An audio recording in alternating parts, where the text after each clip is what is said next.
Salut tout le monde. Alors aujourd'hui, je vais vous faire une petite analyse d'un film que j'ai vu récemment et qui a explosé mon esprit. Samedi dernier, je suis allée voir Nightmare Alley de Guillermo del Toro. Le film dure 2h30 avec comme acteurs Bradley Cooper, Cate Blanchett ou encore Willem Dafoe. Et dans le casting se trouvent notamment 8 personnes qui ont déjà précédemment été nominées aux Oscars. Donc le casting déjà, on aimerait bien se le faire le petit film. En plus, Guillermo del Toro, vous le connaissez peut-être pour ça, ou encore pour ça.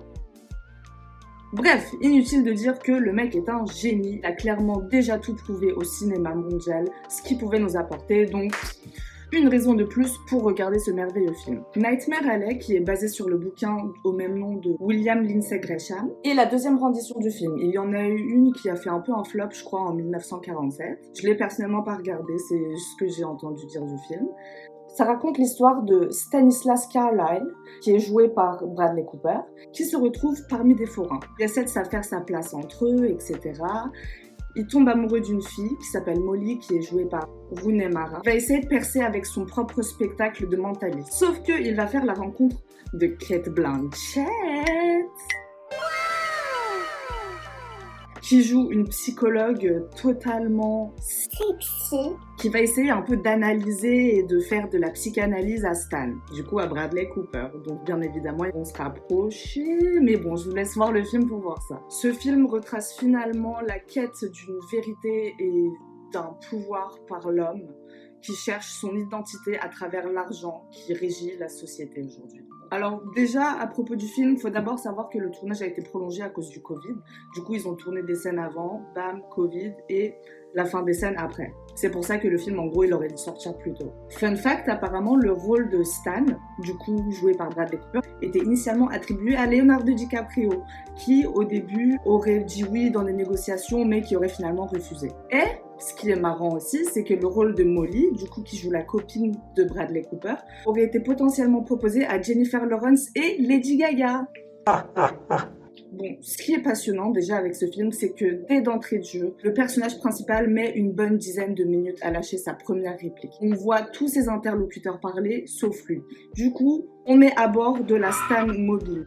Face à un personnage principal muet pendant les 10 premières minutes, on est obligé de se donner notre avis de par son accoutrement. D'ailleurs, les gars, entre nous, c'est le premier film où Bradley Cooper se met totalement nu. Donc, petit plaisir pour les yeux partagé. C'est une scène où il va prendre un bain chez Zina, qui est jouée par Toni Collette. Et en fait, il se met à nu devant elle, comme devant le spectateur, aussi bien émotionnellement, physiquement que spirituellement. C'est une scène très importante et c'est pour ça que Bradley Cooper n'a pas refusé de tourner nu pour la première fois et on est contente. En parlant de régal visuel, la direction artistique de Brant Gordon est absolument splendide. Brant Gordon, c'est le mec qui a bossé sur Resident Evil 3 et sur Robocop, pour ceux qui ont vu les films. Entre les spectacles de forains, le bureau un peu sordide mais carrément stylé de Cate Blanchett, qui rappelle un peu d'ailleurs la période du Biedermeier, pour ceux qui connaissent mouvement artistique qui est né à Vienne au 19e siècle, je crois. Bref, une femme qui a du goût, quoi. Chaque carré de Gordon est absolument abasourdissant. Vous pouvez mettre pause n'importe quand dans la vidéo, la photographie, le carré qui en ressort, ça sera une œuvre d'art. Le contraste entre les tons chauds et froids est amené avec pureté et harmonie. Il y a beaucoup de orange marronné qui sont associés un peu au personnage de Stan, et son état de précarité au tout début du film et à la toute fin, qui sont mis un peu en contraste avec les tons froids, sombres de la froide réalité du destin qui l'attend. Je dirais globalement que c'est un film un peu mash-up entre The Great Gatsby et Le Prestige. C'est un peu Gatsby qui se retrouve dans le monde des forains et qui essaye de percer dans le mentalisme. Et bien sûr, c'est une énorme arnaque, et bien sûr, il va arriver haut, mais ce qui compte n'est pas la chute, c'est l'atterrissage. Et son atterrissage, bam, chaotique. Un parallèle que j'ai pu faire avec le Great Gatsby, par exemple, c'est pour ceux qui ont lu le bouquin ou qui ont vu les films, la fameuse scène où Gatsby se fait tirer dessus dans la piscine. Bah là, en fait, il y a une scène similaire avec Bradley Cooper, du coup Stan, qui se fait tirer dessus et il tombe par terre dans une espèce de piscine de billets de $1.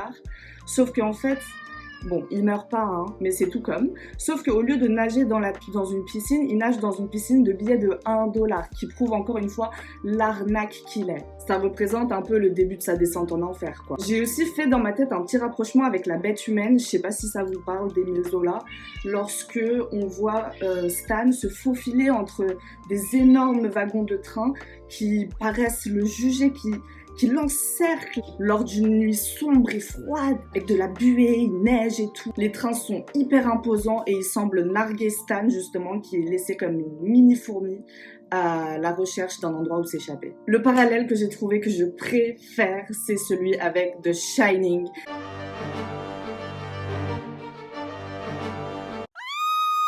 Bien sûr, tout le monde connaît, tout le monde a entendu parler de ce film, Stanley Kubrick. Une pépite cinématographique. Bref, The Shining, vous vous rappelez la scène du labyrinthe enneigé? La course-poursuite finale? Bah exactement la même atmosphère dans une espèce de petit jardin de labyrinthe enneigé. C'est la nuit et bien évidemment, il s'y passe des dingueries. Du coup, pour les connaisseurs, mais pas que pour les connaisseurs, même avec l'atmosphère qu'il réussit à créer en s'inspirant de cette scène cultissime, cette rêve permet d'instaurer un climat d'incertitude et d'annoncer justement le meurtre sanglant des deux petits bougs qui va arriver. La scène que j'ai bien aimée aussi, c'est quand Stan, en fait, pour s'échapper, il se met dans un wagon de train où il se retrouve enfermé parmi plein de poules en cage. Du coup, il est lui-même encagé parmi des poules. Et en fait, la scène est filmée du dessus et du coup, on voit vraiment le personnage de Stan ensanglanté parmi ces poules et on sait que le destin de ces poules ne sont pas hyper joyeuses vu qu'elles vont se faire bouffer par le geek, donc le crétin du forain. Donc déjà là, on comprend que c'est devenu une proie, Bradley Cooper, hein.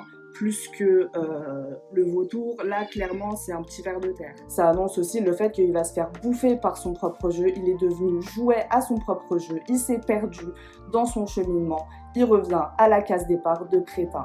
Laissez-moi vous parler pour finir de mon moment préféré de tout le film, la réplique finale de Bradley Cooper. Regard hors champ, un sourire niais, des yeux au bord de larmes. Quand on lui propose son rôle de crétin, il regarde et il dit « I was born for it ». Et un rire, ma sœur.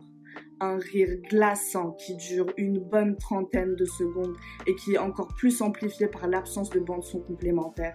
Un rire qui relie désespoir à espoir, un rire qui relie richesse à pauvreté, un rire, il se sait. Son seul espoir de vivre, c'est de devenir l'objet de quelqu'un. 2h30 récapitulé en une seule phrase. Je suis née pour ça. Mais pourquoi? Qui suis-je? L'éternelle crise existentielle de l'homme. Pour ça, je vous conseille ma vidéo où j'en parle d'ailleurs. Mes pensées, épisode 1, la crise existentielle. Bref, j'espère que cette petite analyse vous a plu. Le film était fou. Moi, je lui donne vraiment 5 petits cœurs sur 5. Et allez le voir. Et si vous l'avez vu, dites-moi en commentaire vos pensées sur le film.